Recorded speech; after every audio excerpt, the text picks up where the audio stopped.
रखना होगा बंधुओं माताओं। आप जो अपने विवाह में बक्सा पाई होंगी उसको रखे रहिए। उसमें चाहे आप ला करके 2 4 10 कट्ठा मिट्टी भर दीजिए, केवल वजनदार हो जाए, वेटेड।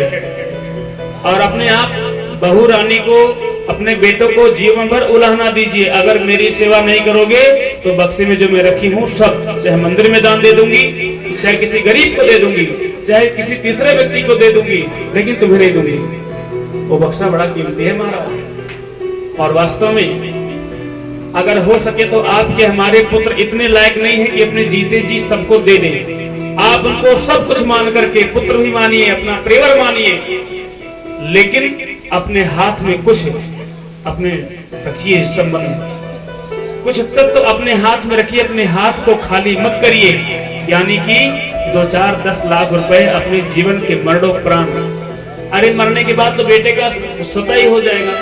आप जीते जी रखे रहिए, हो सकता है कि आप का उसी के पैसे के नाते सेवा भाव हो जाए। माँ बाप ऐसे तत्व है महाराज की एक माँ एक पिता के पास 4 4 6 6 बच्चे रहते हैं। माँ बाप ठंडक के मौसम में भी अपने आप को वस्त्र ना ओढ़ करके, कंबल ना ओढ़ करके, रजाई ना ओढ़ करके बच्चों को ढकते हैं, उनका पोषण करते हैं।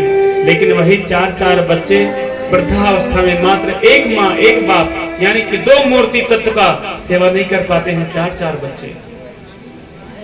बस्ती में हमारे एक मित्र हैं, कहने के लिए केवल, वो 5 भाई हैं। अपने माँ बाप कहते हैं कि विवाह हो गया है, शब्द जन्मावधि के लिए अलग नहीं करना है, लेकिन यही बेटे अपने माँ बाप को अलग कर देते हैं। बेटे ने पिताजी को अपने हिस्से में लिया है और दूसरा बेटा माता जी को। कभी माता पिता जी को अपने दुख दर्द की बात भी नहीं करने देते, ऐसे कलयुग के बेटे महाराज। और माता जी और पिताजी एक एक महीना 5 बेटे भोजन प्रसाद पवाते हैं। बस्ती आवास विकास कॉलोनी की घटना है। एक बार 1 महीना बेटा खिलाएगा अपने माँ को, और 1 महीना जैसे 31वां दिन लगेगा तुरंत दूसरे बेटे के यहाँ अपना उनका जो है बैग ले जाकर के बिना कहे रख देगा, ईमानदारी से, कि कहीं 31वां दिन हमारे के यहाँ खा ले। अब उनके यहाँ नंबर है। पिताजी को जो बेटा भोजन प्रसाद पवा रहा है, खिला रहा है, 30 दिन वो पवाएगा बिना कहे पिताजी के पिताजी चलिए, उनका बैग ला के रख देगा। पिताजी जान जाएंगे मेरा झुग्गी बुग्गी गया, अब यहाँ से मुझे जाना पड़ेगा। इसलिए कहते हैं महाराज, माँ बाप का कभी तिरस्कार ना करिए, नहीं तो जीते जी महाराज ऐसा विखंडन आपके जीवन चक्र में होगा। सारा सुख दुख आपका, रुपया पैसा सब। माँ बाप का जिसने तिरस्कार किया है, इतिहास उठा करके पुराण उठा के एक बार पढ़ लीजिए, आप ज्ञान हो जाएगा।